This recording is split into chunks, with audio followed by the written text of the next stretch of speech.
This is a very special interview for me.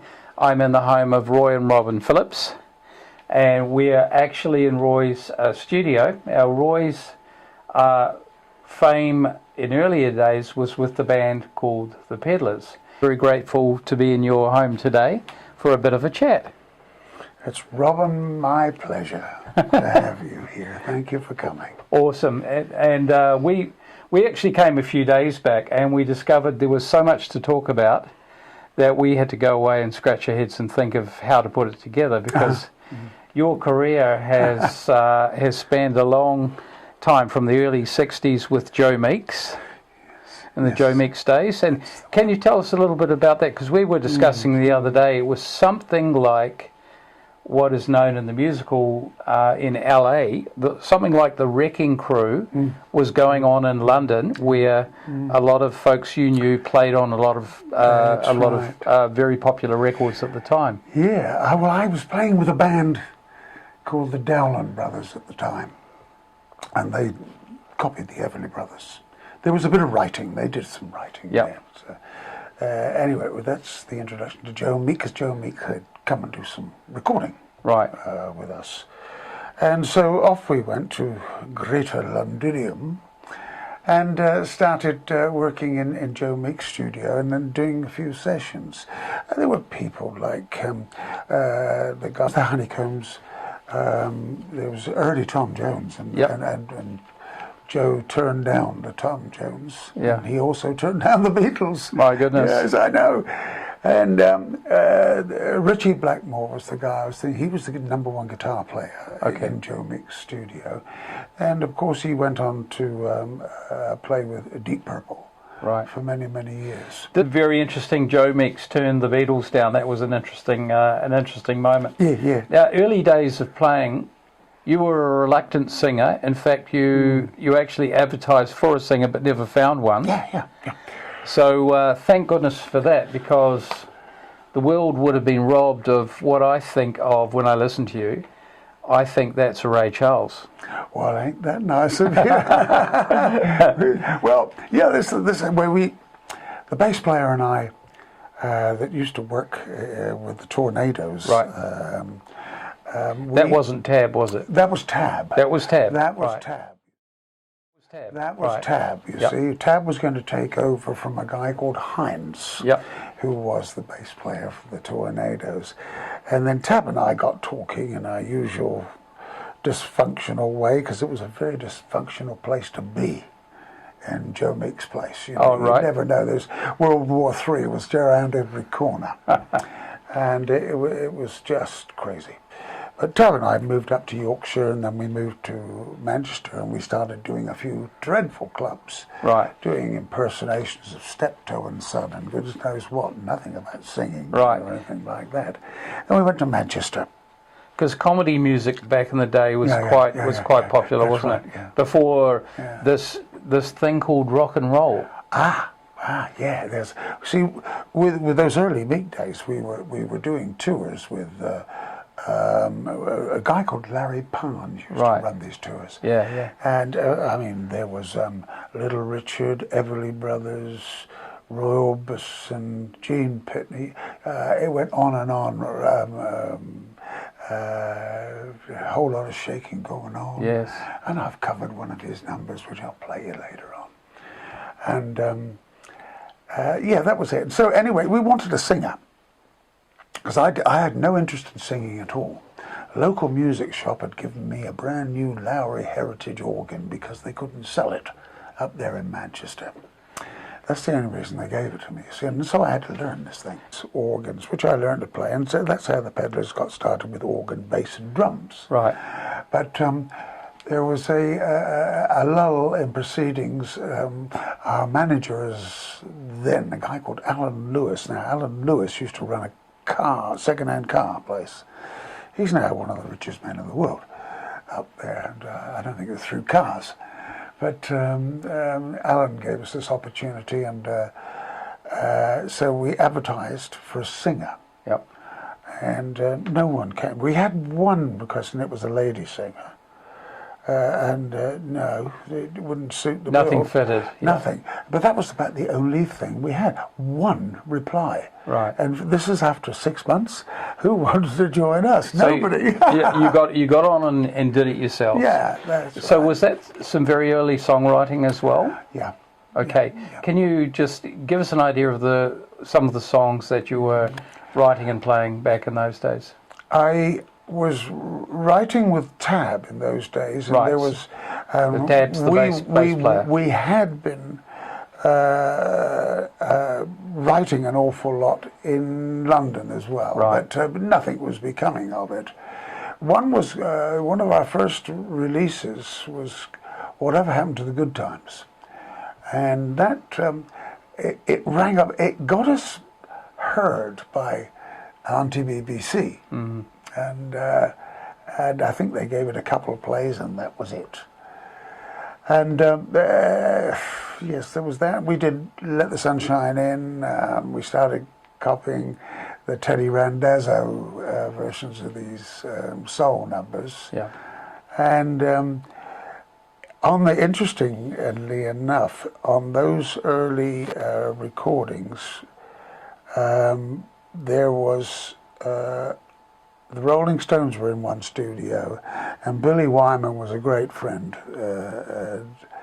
And Billy came in, he started playing tambourine on it, and Charlie Watts played another percussive instrument on this particular thing. So that's our association with that lot. Yeah. Reprobates in their days. Very early Stones, yeah. Yeah, I think Mick was still going to London School off, Right. But anyway, we did these opening gigs, and head down and listening, because we were playing a cross between jazz and Tamla Motown, and some sort of soul, and still haven't found the identity at all. And we were carried on. Anyway, it was Wayne Fontana and the Mindbenders, Hollies. There was Herman's Hermits. Oh God, who else was there? Early Beatles, and us doing it. And the music was so different, and we all did 15 minutes each. For this dance. Nobody in the thing give a damn who was on, long as they could move. But that was the earliest recollection of all those Manchester people. So subsequently, in latter years, they all stuck together. And this was the start of our rock and roll let's mix our music together. Right. Let's let's be different and appreciate and support each other, to which we did. And everybody did in those days. Yeah. You mentioned the camaraderie. Now, there was a cafe that you all used to hang out. Can you name that, and the sort of folks that would hang out there? And what were you waiting for when you were hanging out at that cafe? This was a place called the Gioconda. It was a small cafe. London? On the corner of Shaftesbury Avenue and Denmark Street. Right. Yeah. Now, in Denmark Street, there were 15 demo studios. And everybody wanted players to come and do their songs, because they couldn't play. Most of these songwriters. So where did they go to find the players? They went to Gioconda. Right. And when you walk by the Gioconda, you saw piles of instruments, guitars, drum kits, and goodness knows what. It was all waiting outside. Like saddling up your horse outside. That's right. And we used to go in and make one cup of coffee from maybe 8 o'clock in the morning.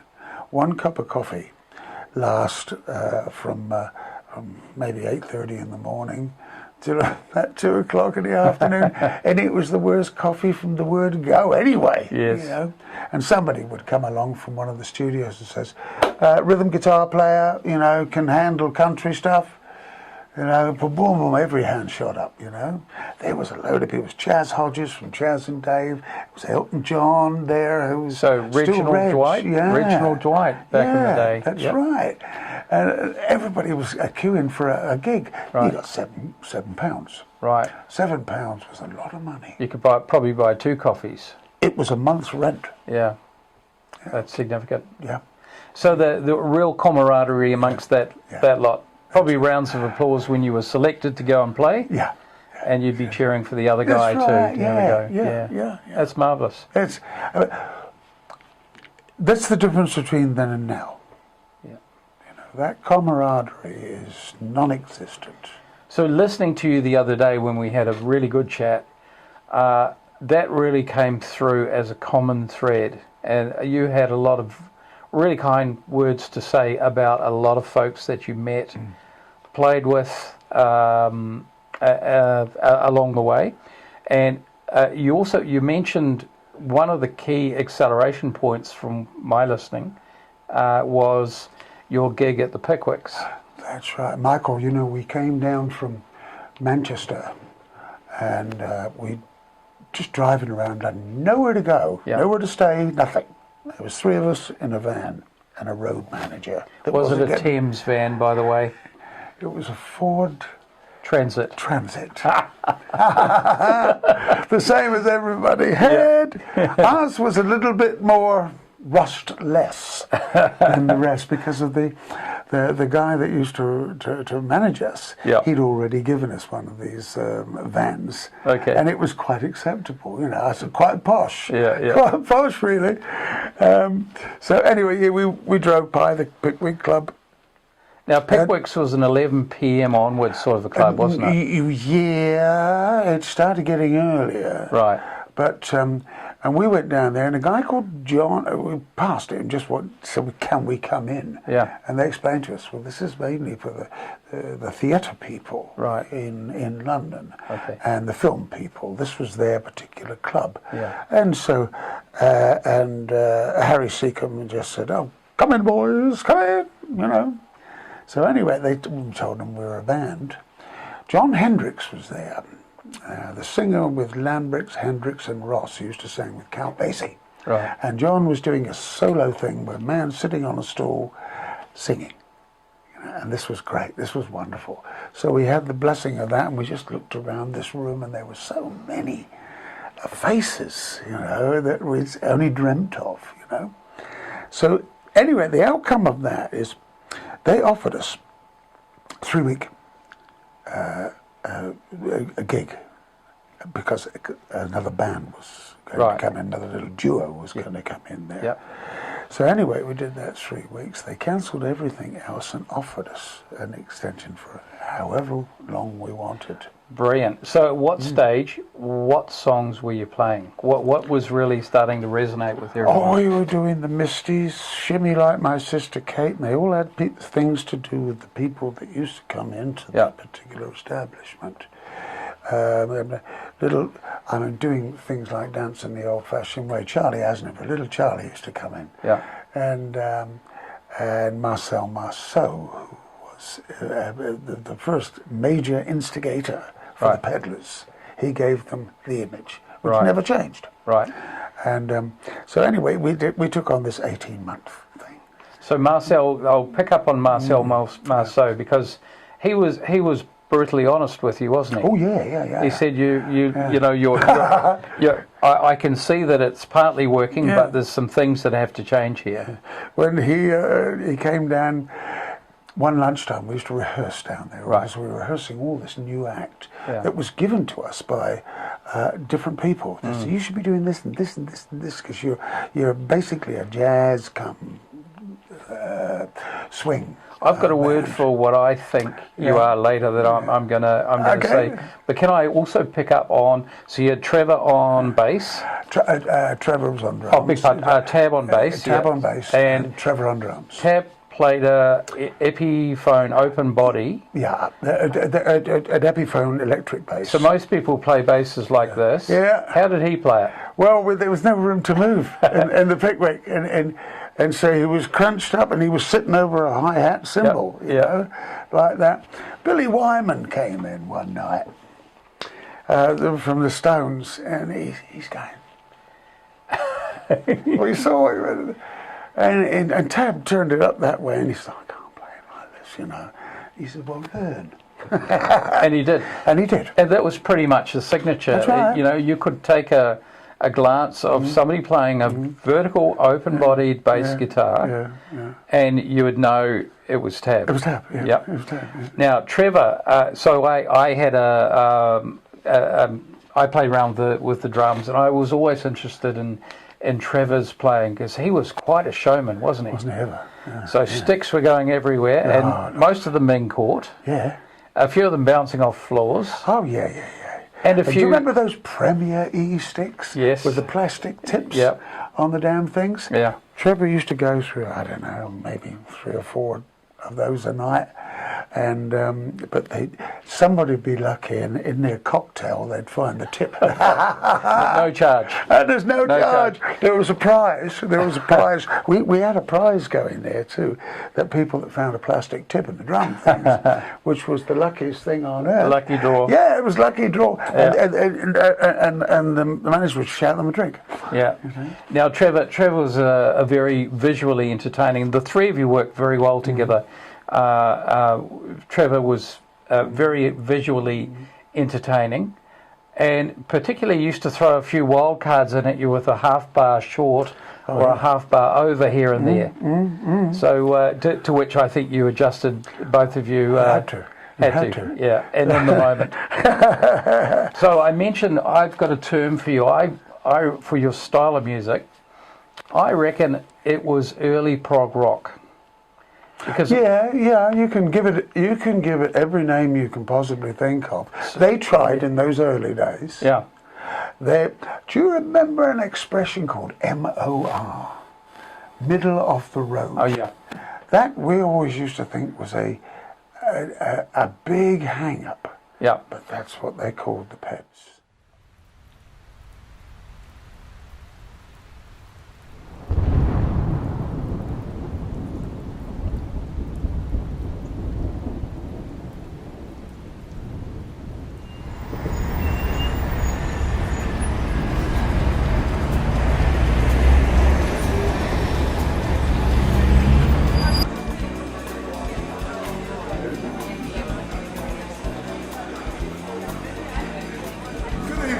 Welcome to the Pickwick Club. My name is Roy Phillips. We're the Peddlers. 3-4.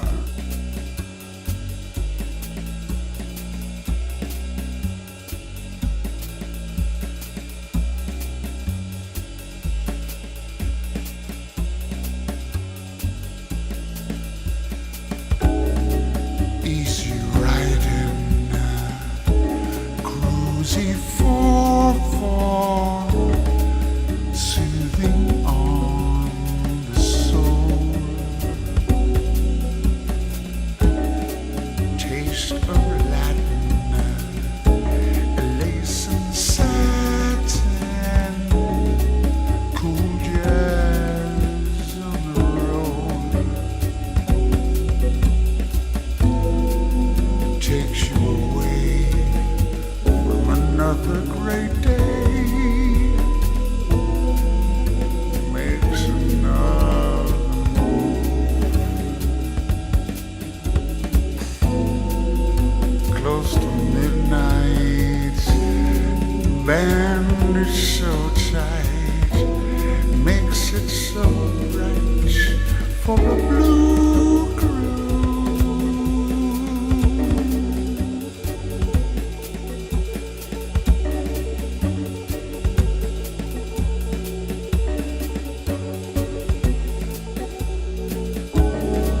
Bassman's walking, the guitar's talking, last set of the night.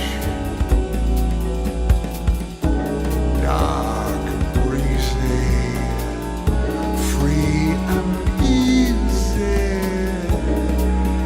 makes it all so right. It takes you away from another great day. Makes another move. Close to midnight, band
I reckon you put a mark on the 60s in the same way as Emerson, Lake and Palmer did in their era. Admittedly different instruments because, you know, electronics had moved on. But you were doing things that nobody was doing. The sound was quite different. Yeah. At that stage, were you playing the Hammond? No, I got the Hammond after the Pickwick, but this was when we were about to leave the Pickwick. Right. And Manfred Mann, the Manny, came in. He says, "Why aren't you playing, you know, the big boys' toys? Yeah. Instead of the little boys' toys." And okay, fair enough. So anyway, I mentioned to the management, and the management said, "Okay, how much do you want?" So, and by the way, let me tell you, first of all, the highest wage we earned in the Pickwick was £25 a week each. Yeah, yeah. And that's what we built up to. Yeah. We started off at 7. Right. And 7 was enough to pay your rent, though, for a month. That's right. Yeah. You had to walk home every night. And I lived in Shepherd's Bush. Yeah. And it was a long way. Yeah. And that's where I wrote an album called Sweet London. Yeah. With the Philharmonic. Anyway, going home with that. But most of the music shops didn't sell the Hammond organ. There was one particular place that sounded in Hammersmith. Right. And this was a huge showroom with all these magical instruments from the States. The big Hammond organs, the B3s, the C3s, the A100s, and all that. And I went there with Manny one afternoon with a check, open check, but I could spend $6,000 on a thing. For any rate, it's a lot of. And we went round everything, playing these organs. Manny could play them, I couldn't. He said, "Oh, listen to that, listen," because he was a really good player, Manny. And so anyway, he says, "Which one do you like?" And I said, "I just went by here," and I said, "That one there was a blonde A100, as big as the B3 and C3, and 2 big Leslie speakers and all that." And I said, "I want it loud, very loud, because I've got a drummer to contend with." Exactly. The lot of any band. Yes. Anyway, it balanced itself out. When we really started to learn and listen to each other. Yeah, yeah, most that's definitely. when the magic starts. Yeah, that was very evident because a lot of your songs, Girly, which was a #1 hit here in New Zealand, and I believe in Canada, if I'm not mistaken. Oh yeah, Girly, countries, Italy. It was covered by a lady called Patti Bravo. She was the Lulu of Italy at that time. Yeah, and Patti. We arrived at a television show once in Italy, and I heard the music go on because they had a big orchestra there. And if you've ever done Italian television shows, it's the most unbelievable thing. There's a guy conducting the audience as well. Yeah. And you know, you can be half, you can go, "You're the hello and a welcome, and the answer to a prayer," and he'd go, and the whole audience would start yelling and say, "There's 5 lines you've missed then." And this went on, and if you thought there was a bit of a lull, and to get over the singer again, it was the most unbelievable thing. We had to get used to this, because we did so many of these TV shows around there. And Patti started, and I said, "I didn't know you'd recorded our number." "Oh yeah, see, they changed all the lyrics to it." And I said, "Well, thanks for telling me." Really, and it was #1 in France. Yeah. And then it did well here. It was #1 here too. Yeah, very nice. Yes, it was too. So coming back to the timing, in a lot of your music, particularly live, there was always instrumentals. Yes. And it seemed as though they were in the moment. Yes. And they were back and forth with the other two. Yeah. Was it very much like that? And what do we do next? What do we do next? What's coming? And you read each other and treble go. Like that, boom! It's off again. Yes, that's right. But then, once we'd established those things, we used to take it and rehearse it. Right.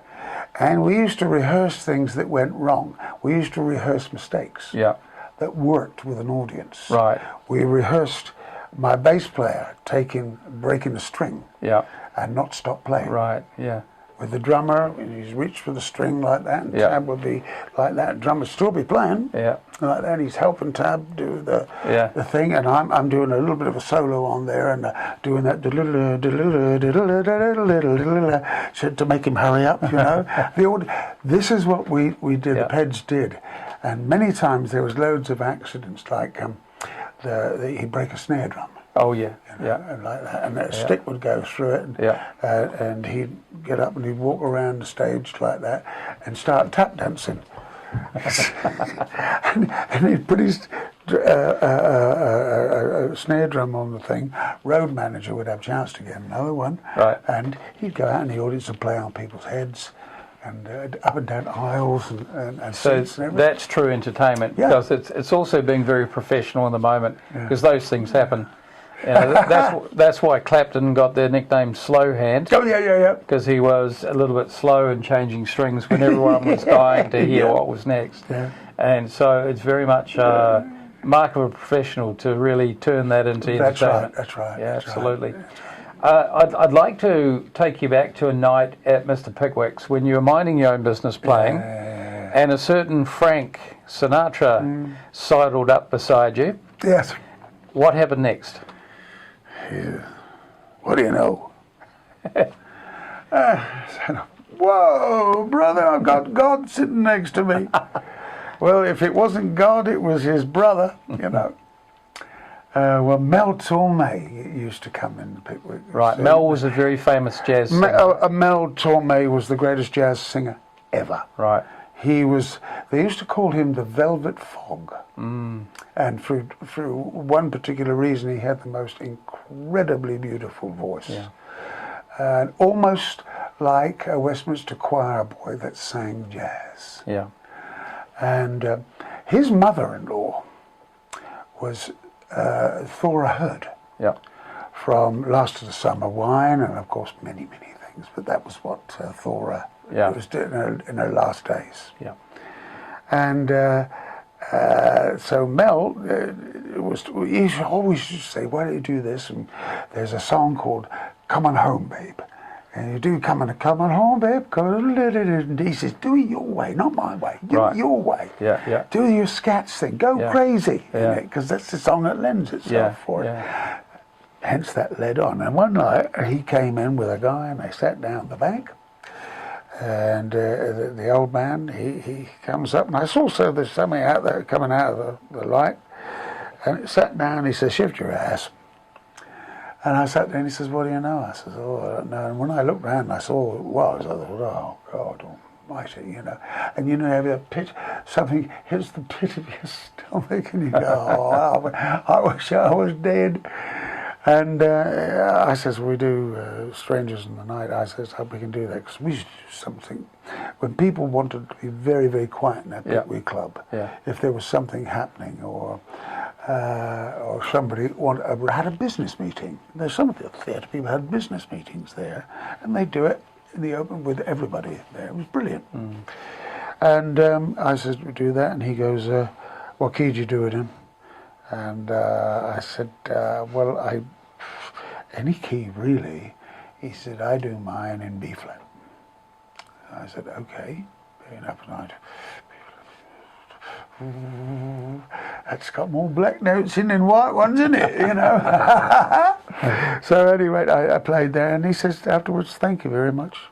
"Thank you." He says, "Pleasure to meet you." And he went and shook out the boys' hands, and people in the club just treated it as just another thing. Right. He wasn't God. Because you had, you mentioned lots of celebrities coming through there. Les Dawson. Oh, God, yeah. Harry Sickham was an owner. Burt Lancaster. Oh, Lancaster. Yeah. There was Tony Curtis. Film stars from hell. Bette Davis. Yeah. Was another. Horror. You took Bette Davis out for lunch once, didn't you? Yeah, I had to. I was doing the music for a film called Lost Continent, and she was recording a film. She was making a movie called The Anniversary. Right. In Pinewood. And the writer of the horror film that I was writing for says, listen, what are you doing tomorrow? So can you take Bet? She wants to go to a restaurant down in Soho, an Italian restaurant. She loves it. She always goes there or something. Well, God. Anyway, I met this woman at the Cumberland Hotel. I went to pick her up. She looked at me and said, you him? And I answered, not a bloody word. And got in a taxi. I said, we're going to Compton Street, like that. And she says, we're going to so-and-so, so-and-so, so-and-so. And I said, that's in Compton Street. And she said, I know. You know, that was her. And I thought, oh, my God. So it was a tough lunch. Ah, it was a tough lunch. I'm telling you, mate, it ruined my... And I admire the fantastic talent. But, yes, God bless her, dear soul. Yeah, God indeed. bless her, dear soul. So the Frank meeting and also Mel Torme. Yeah. Well, the next thing, what followed that was, our management came to us, who was by then a guy called Cyril Smith. He was part owner of the Pickwick Club as well. And he'd just moved in to the agency side of things in Savile Row. Yeah. And that was Cliffs. We joined Cliffs and the Shadows thing. And Labby Sipri and the darling girl... Scylla? No. Olivia Newton-John. Oh, right, yeah. And of course, Livy went on to do incredible things. Yeah. Cliff also in the Sheds, and a guy called Labby Sipri that didn't do it. Anyway, the next thing we found out that we're on a plane to Florida. This is all through Mel, and as we knew it then, Sinatra as well. And we went to work there at a place called the Fontainebleau Hotel. And we didn't know who we were on with until we walked in and saw the things outside the showroom. Lionel Hampton, big band, you know, what? Good Lord. And Mel had planned this, that we go on and do the show. Right. It's a revolving stage in that place, you see. Yeah. And the big band used to set up in total silence behind you. And it was great. You're in the middle of great show business now. Yeah. You know, and Lionel Hampton comes round. Well, Mel came out on stage to introduce us, and this was a number one for us. This magical, see, everybody sort of stood up when he walked out, and we're waiting in the darkness, you see, and he's told the story about the Pickwick Club and about his mother-in-law. And he says, before I begin, he had a little ukulele. And he says, when I'm cleaning windows, and he's doing the jazz standard, what he did of George Formby number, When I'm Cleaning Windows, on his little ukulele and making it sound amazing. Yeah. And he says, anyway, enough of me, meet my friends. And that was us. So after that, straight over to Vegas with Sinatra. Took 8 over. seasons. We did 8 seasons in Vegas, yeah. So do you think there's nothing that conditions you in anything than performance? So over 8 seasons and the lead up to that, Florida and so on, could you see yourselves, and sometimes you don't notice it, but could you see yourselves just getting tighter and better and better? Oh, you did improve. There was a terrible danger of becoming stagnant. Yeah. Yeah. And this is where we had a problem, because we were taking standards and working with some fantastic rangers. One being Keith Mansfield, who was responsible for about 3 albums of ours, Freewheelers, and which is now How Cool is Cool, and those type of albums. And we gave Keith his very first opportunity when he came out of the army to record with us, and he made fantastic. And it was a 50-50 thing. My arrangements with the Peddlers, and I'll tell you about one of the arrangements in one of those numbers. Working in a place called Olympic Sound Studios. This is all to do with the Peds. Yeah. And working with the big orchestra that Keith had, because we wanted to do that, and they said, this is the thing to do. It's all right you putting your backing track down and all that, but you know, do it with a big orchestra. And there was an engineer called Keith Grant that did Jimi Hendrix. He did all those brilliant man to do.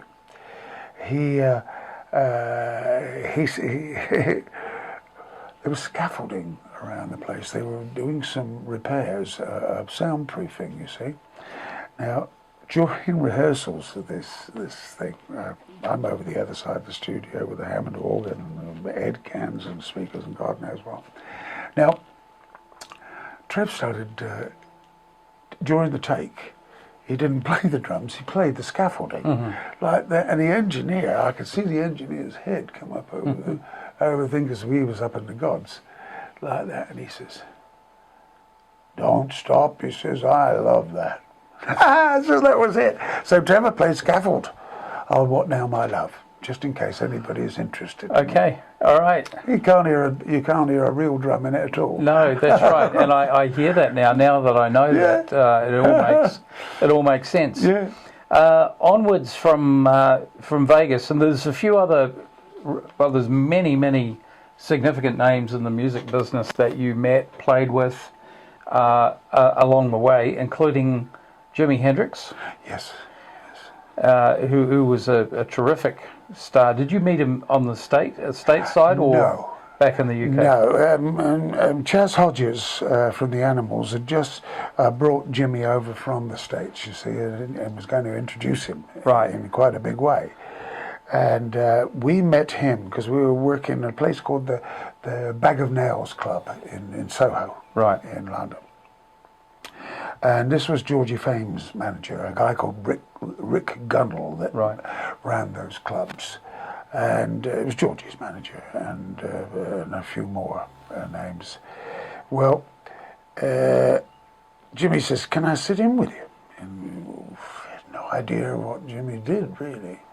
And so he took this guitar out and a box he was carrying it in, and started playing this amazing stuff. We were doing our swing stuff and goodness knows what, the Ped stuff.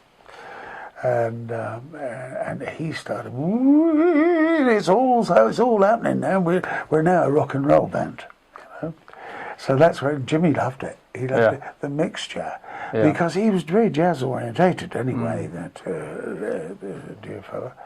And so subsequently, whenever we worked down there again, Jimmy you'd see him with his guitar. "Can I come and sit in?" And it was in a cardboard box. Yeah. The first one was, whether he was just saving up for I don't know, but he used to blow the audience away, and it was just wonderful to watch. Actually, it was wonderful. So I'm going to throw a few other names that you've been involved with, and just tell me when to stop when you want to pick up on some stories. So Nina Simone?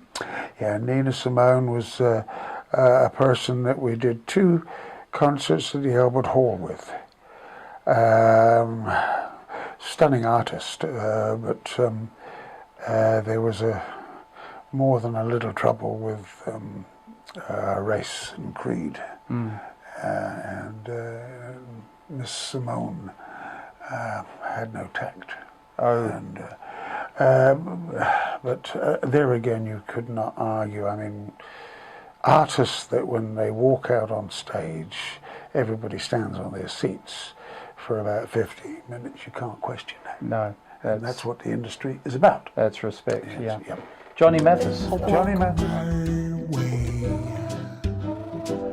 And 1,000 violins begin to play, or it might be the sound of your hello.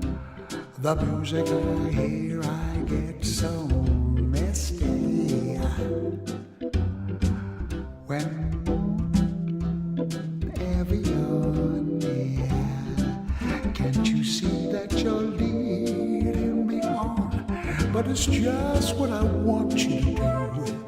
Don't you notice how helplessly I'm lost? That's why I'm following. Johnny Mathis. Well, these are all CBS meetings. Yeah. In the old days when CBS was going, are you? Yeah, we're off. Yeah. Oh, clever lady. CBS used to have a get-together with most of their artists. Was this televised or? No. Just private for the people that work for CBS in England, particularly the salespeople. Okay. Because the salespeople worked very, very hard, the record shops. Yeah. And they all came to like places like the Grosvenor House in London. Yeah. And the artists would particularly thank them. Right. You see, and this was their thanks from CBS. This is a very personal business. It was a great business then, all under the auspice of a guy called Ken Clancy. He was the head of CBS in there, and Ken became a sweetheart friend and one of our greatest advocates, you know.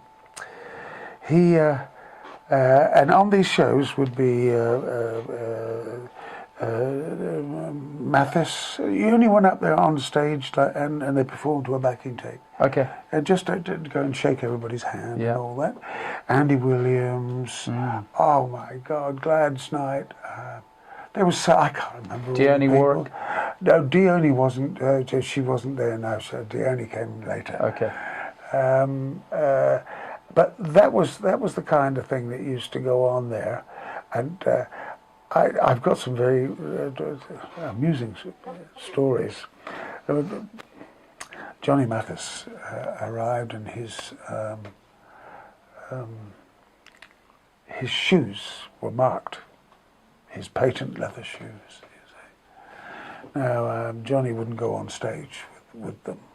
But we were wearing patent leather shoes, and he was the same size of our drummer. Oh, I see. Now, 9, size 9. And so Mathis said, can I wear those? And he says, yeah, absolutely, sure. Oh my God, I love you. You know, the usual thing of the septics giving praise. Septics being Americans. Yes. Give them the correct title. Yeah. God bless them. They used to call us limeys anyway. He took Trevor's shoes and they fitted him all right. And then the next thing we saw going in was talcum powder. Trevor's watching his shoes. He's putting talcum powder all in Trevor's shoes, you know. Well, when Johnny walked out on stage, it was the funniest thing you've ever seen like that. When the lights hit him, every step he took, it was like, puff. Puff the Magic Dragon. Yeah. And it was all happening. Anyway, that's by the by. Well, very uninteresting. Well, that was a very innocent form of puff in show business. Because the modern day equivalent of that may not be so innocent. No. That was fun. Everybody laughed, you know. I want to move on a little bit. In fact, there was something quite special when you played in Vegas, because for most of the superstars, they couldn't go out of their hotel easily. So there was a very special room that was set aside just for them called the Red Room. Yeah, that's right. Tell us about that. Red Room was in the Dunes. Yep. Hotel.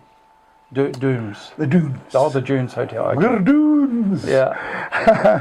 And when artists had finished in Vegas, they had several options: go back to their room, or so they couldn't do that. You could not walk out of your room. No. As soon as you come up stage, you hid. Yeah, more or less. But you need to decompress after a show.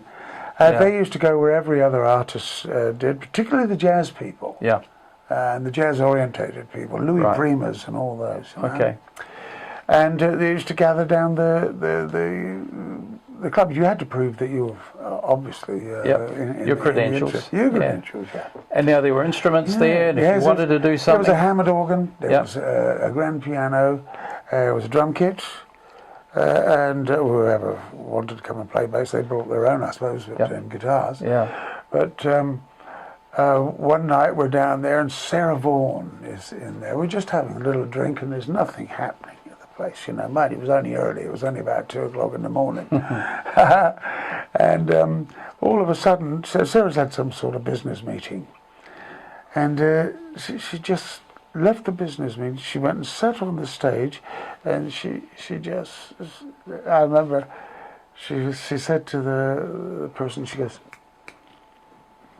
they put a little light on, boop, like that, and she started singing unaccompanied. Wow. Hello, Dreamland. Yeah. Yeah, that was it. Marvellous. That sort of thing went on all the time with It did, behind different closed doors, versions of that. yes, That's yeah. lovely. And that's what the Peds used to do as well. You know, we used to arrive at places, and all of a sudden, you know, if there was a spare break, boom, Yeah. straight in there. Oh, really? Yeah, it was good fun. Unannounced, exactly. Unannounced. Impromptu. That's right. Yeah, awesome. Yep. Yeah, that would have made somebody's night. Yeah, it was great fun. Awesome. It was great fun. I want to fast forward a little bit, and the magic carpet that we're going to fast forward on is the song "On a Clear Day," Oh yeah, yeah. and that turned up in Breaking Bad, Yes. in the TV series Breaking Bad. Yes. So first and second questions: did you meet Heisenberg or Jesse? No.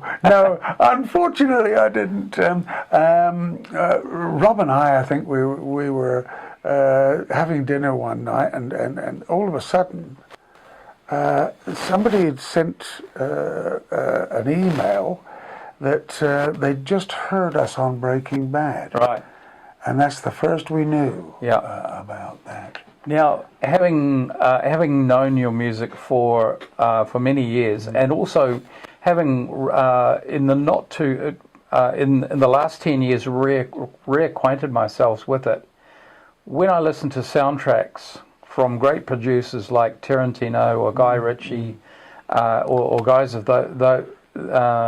those ilk that are often doing period pieces, I could easily hear your standards being played in some of those soundtracks.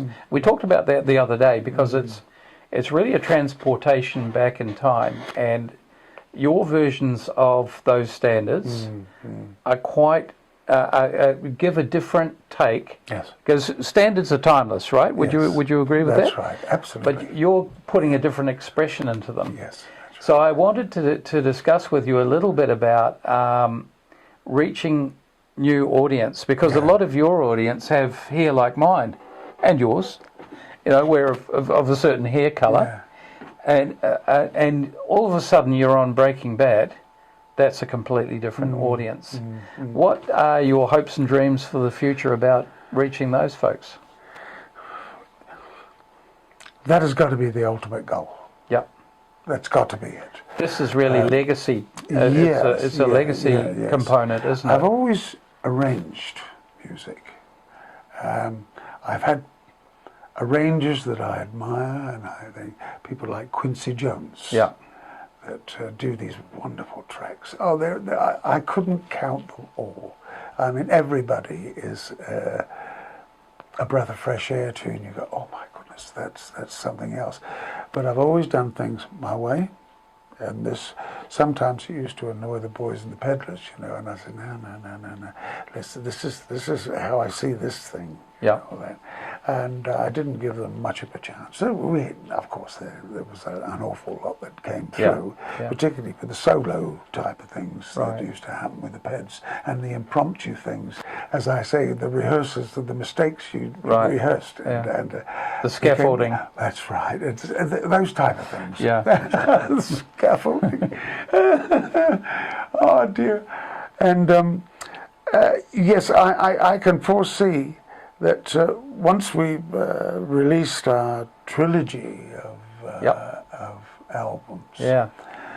What's trilogy about? The trilogy is a three-setted, obviously, you know, we're not exactly like Lord of the Rings, but this is what fans have suggested. Old fans of the Peddlers that used to say, hey, why don't you do a version of so-and-so? Yeah. Do a version of this and do a version of that. To which I've taken notice of, and Robin and I have collected these ideas and put them down, because I know I'll just add bizarre arrangements to them, but done Peddler style, Hammond style, orchestral styles and all that. Could you do us a favour and play 2 or 3 bits, segments of 2 or 3 tracks? Sure. Could you do that now? Would that be possible? Let me just have a look. Let's go first of all.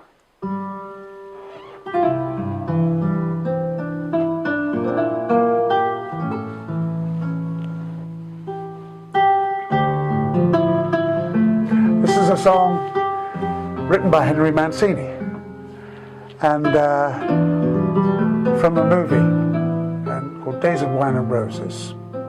Days of Wine and Roses. Days of Wine and Roses. Beautiful. And this is just part of my version of it. So all the directors out there, this is your next rom-com or romantic movie soundtrack. Thank you.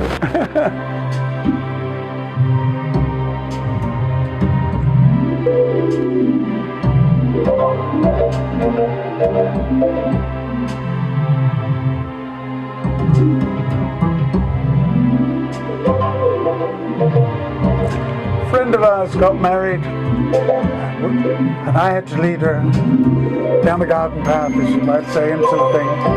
This is what we used. Beautiful. For her, yeah. What a beautiful arrangement. Okay. Days of wine and roses. There's that Ray Charles. Do you think so? Do you think so?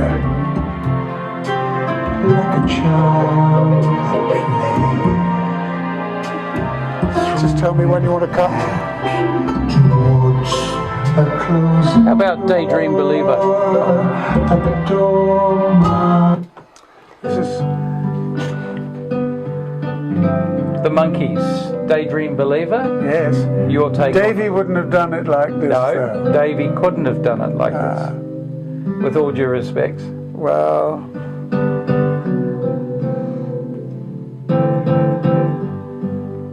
gives me a chance on guitar again, you know, these things. Oh, I could hide Beautiful. beneath the wings of a bluebird as she sings. The 6 o'clock alarm So I can see another never comes, soundtrack for a movie with this song. Yes. but it rings as I rise. I wipe the sleep out of my eyes. My shaven razor's cold, and it stings. Okay. There's a little bit of Satchmo in the voice as well, I think. Do you think so? You say, Yeah. I can't hear these things, Michael. I can only. I don't know where it comes from or anything like that, but all I can do is just to. I was once described of, and I think that was this is the closest you're going to get. I'm not a crooner. I'm not this interpreter. Stormy Weather. Now, this was on an earlier album as well. I'm trying to remember. Yeah.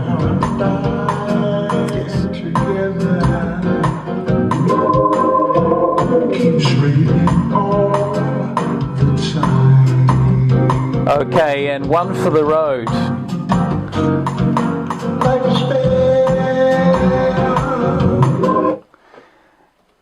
So yeah, Stormy Weather was on an earlier collection of yours too, wasn't it? Yes, it was. Yeah, I just thought of another Okay.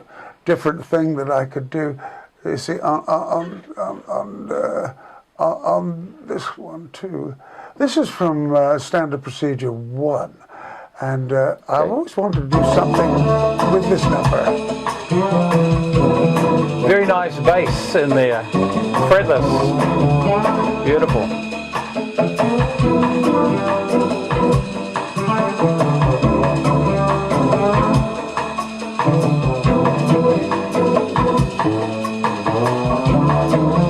So this is Autumn Leaves? This is Autumn Leaves, you know. Right.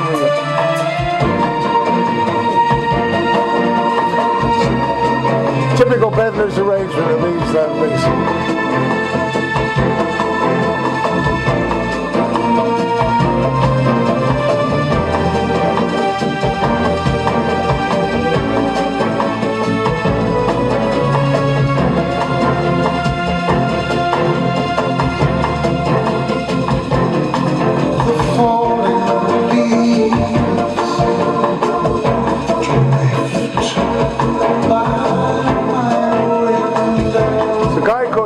Culverwell, a friend of mine, jazz plays flutes on these, plays horns on a lot of Okay, stuff. we'll talk through the musicians in a mo.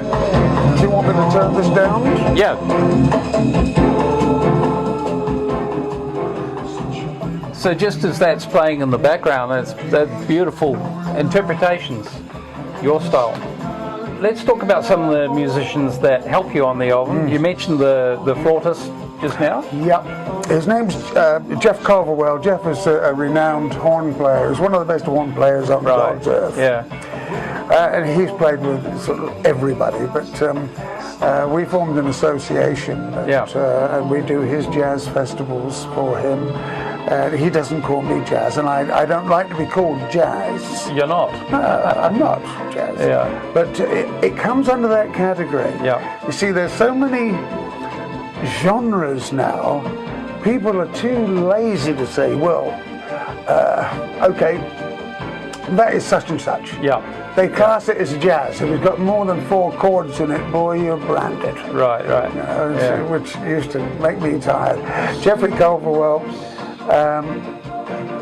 Jeffrey's in his 70s now, and he's a fantastic horn player. Yeah. And, now you're doing some of the guitar on this, but there's other people, another guy helping you as well, right? yeah, Johnny Campbell. Yep. He had a band in the 60s called the Detours, and Johnny's a local guitar man, and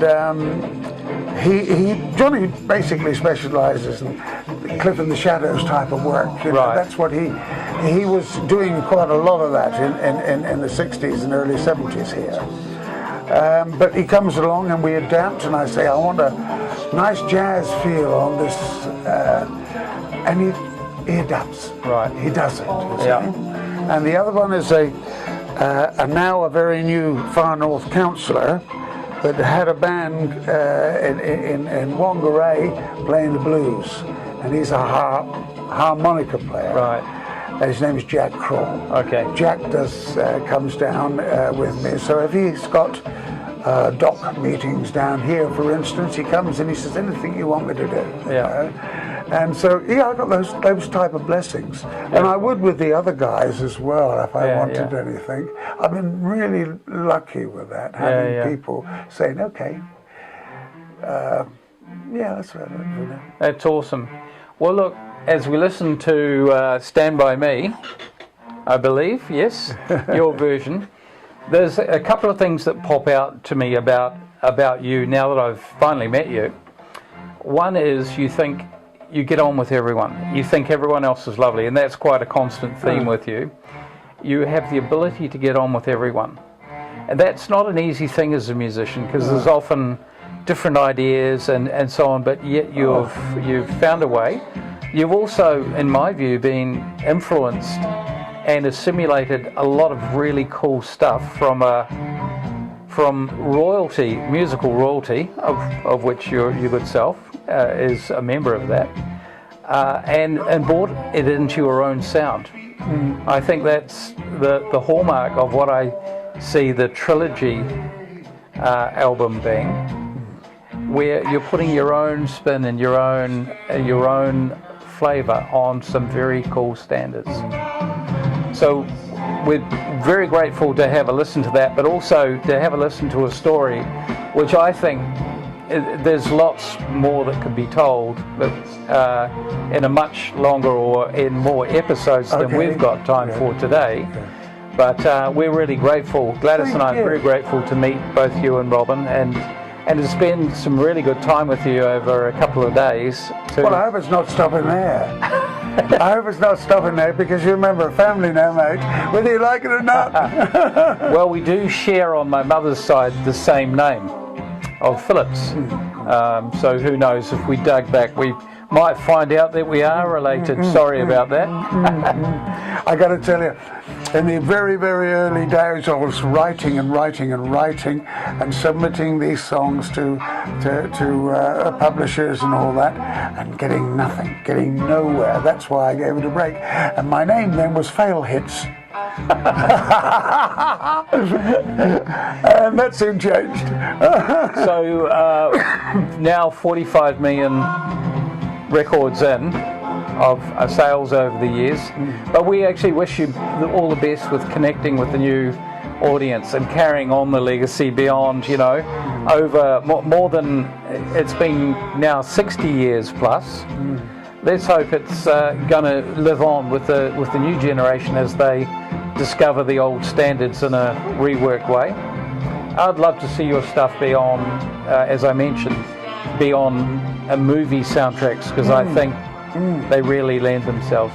Oh, we can invite this bloke back here again, can't we, eh? Lovely. Oh, no, it's our pleasure. We wish you all the best with Trilogy, and as 2020 comes around, lots of good health, and you know, and lots of good luck with the Trilogy album. Thank you. All right, thanks, Roy. Thank you very Cheers. much, Michael. So, Coach Mike and Roy Phillips, over and out. On a clear day, rise and look around you, and you can see just where you are. On that clear day, I will astound you that the glow of your being outshines every star. You'll feel parts of every mountain, sea or shore, and you can hear from so far and near, like you've never